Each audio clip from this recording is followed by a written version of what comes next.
The popular Ross Tucker, CBS Sports, Westwood One, NFL college football analyst and host of the Ross Tucker Football Podcast. He'll be in the radio booth on Westwood One for tomorrow night, the Vikings and the Chargers. Good to see you, Ross. Let me start there.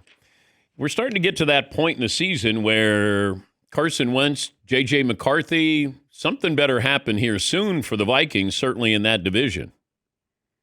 Well, there's a lot of fascinating aspects of it because think about this for a second, Dan.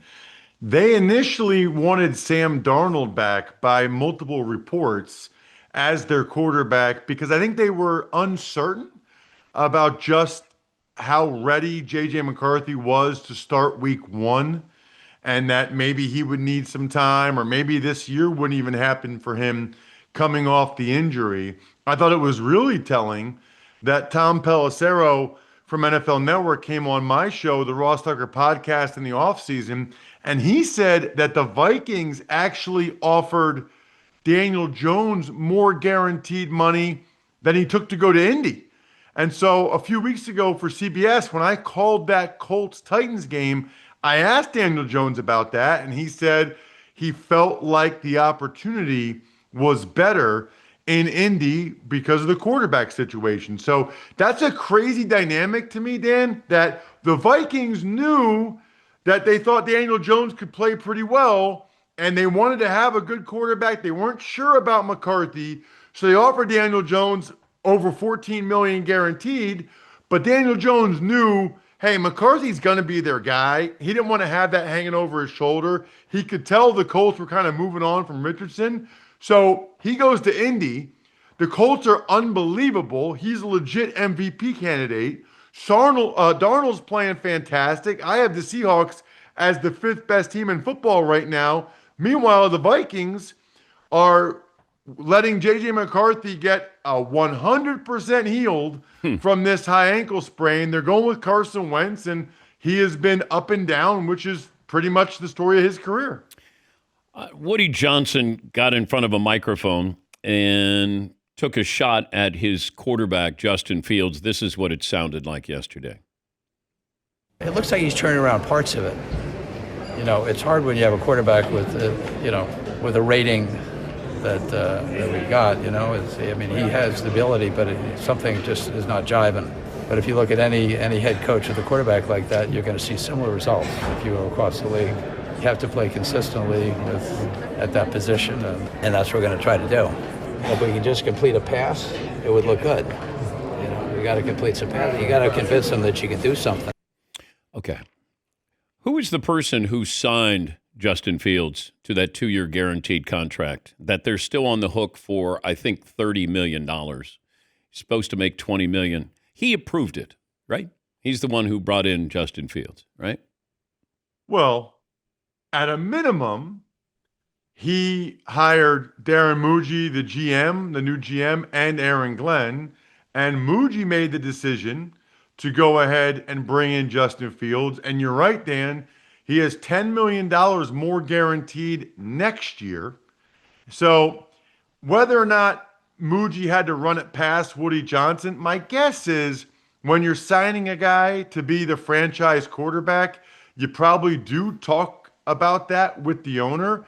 I have no idea what he could think he was possibly gaining by that, Dan. I think the goal was to defend Aaron Glenn and to support Aaron Glenn, which I really respect. Why would you feel the need to throw Justin Fields under the bus to that level? I mean, listen, even if they want to move on from Justin Fields, maybe somebody else would want him if they have an injury or in the offseason. Like maybe you're trying to trade the guy. All he did was make his own GM look really, really bad. And by the way, Woody, the team is 0-7. They're the only team that hasn't won a football game.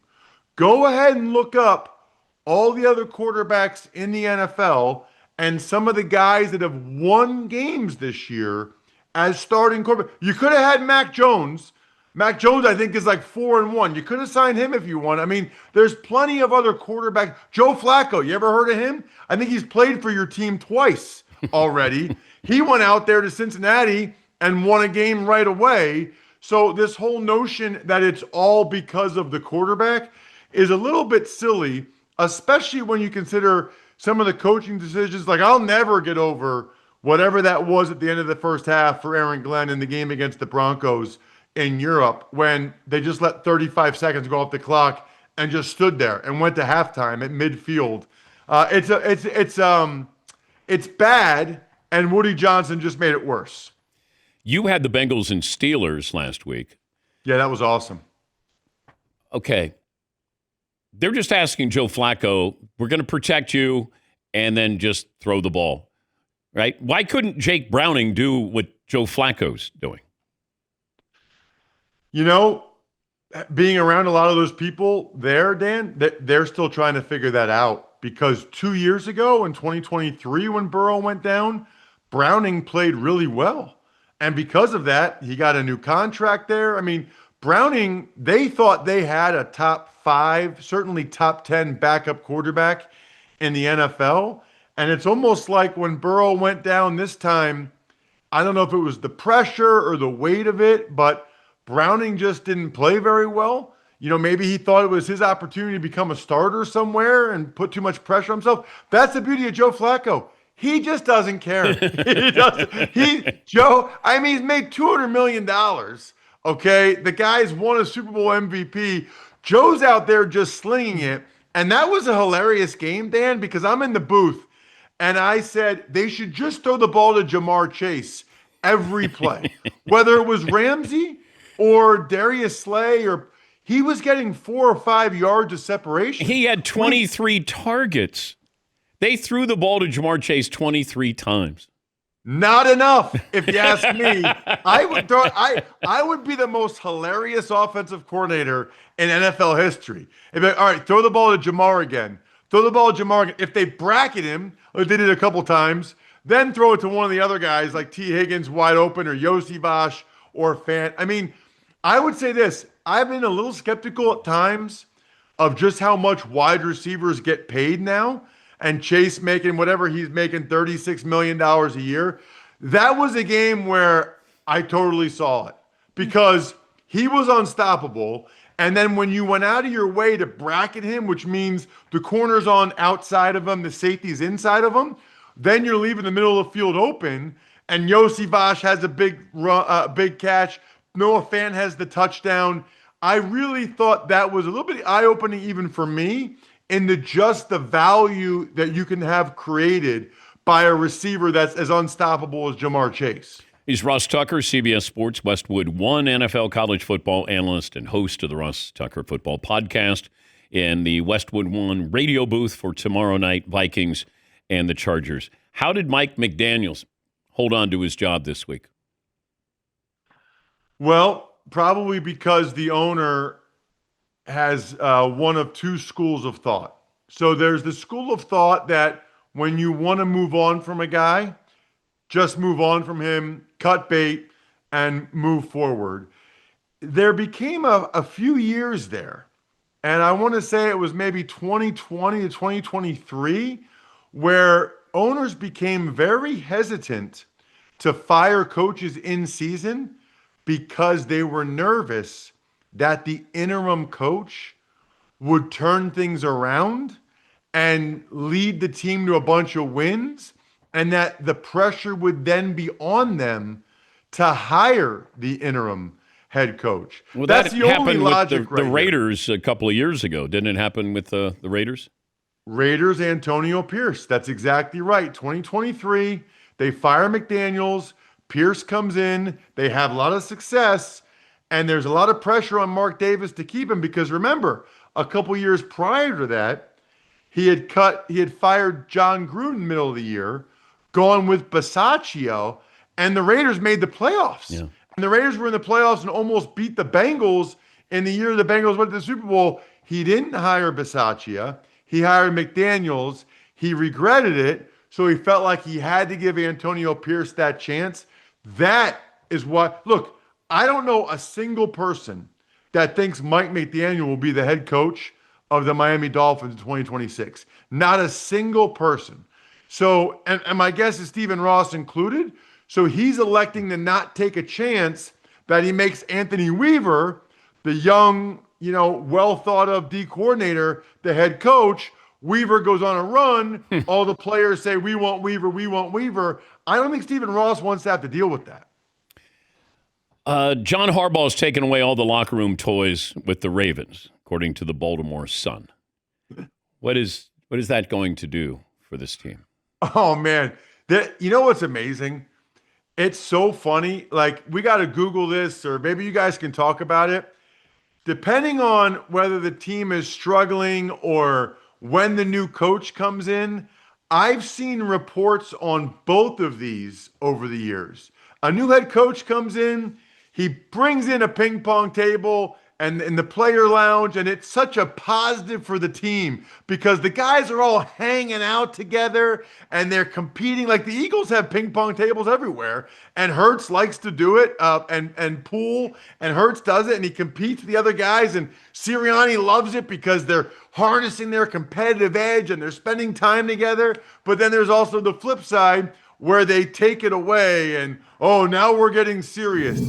By the way, Sean Payton taking a shot at Russell Wilson, and this is what the Broncos coach had to say. I have a ton of respect for that organization. I spent 4 of my early years there coordinating Super Bowl, first game in this stadium before 9/11, close with the mayor, Tisch family, and they found a little spark with that quarterback. I was talking to John Mayer not too long ago, and I said we were hoping that change would have happened long after our game. Okay.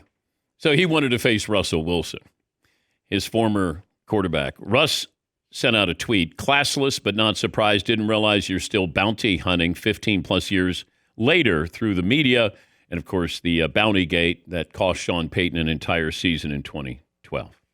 What do you make of this? Well, Russell certainly escalated it.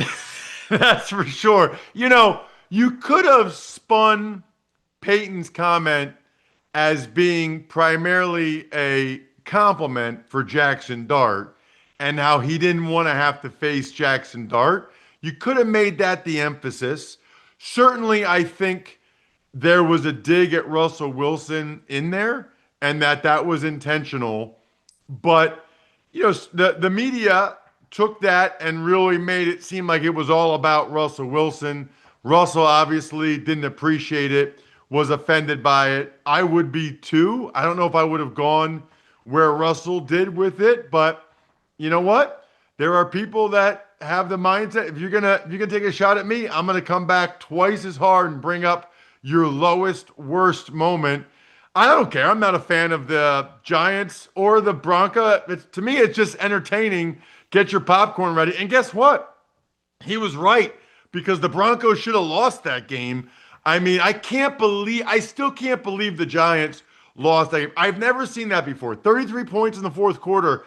But Dan, it was 26-8 Giants with a little over 5 minutes left in the whole game. The Giants scored a touchdown in those remaining 5 minutes and still lost the game. I mean, give me the probability, ESPN probability things or whatever. Like, it must have been off the charts. And they had the redhead kicker miss 2 extra points. He got fired yesterday. I mean, just a wild game. So I guess on some level, Sean Payton's right because I do not think Russell Wilson would have put up 32 points like that out in Denver. Have fun tomorrow night. Vikings, Chargers, Westwood 1. And thanks for joining us as always. Absolutely. See you guys. That's Ross Tucker, CBS Sports Westwood 1 analyst.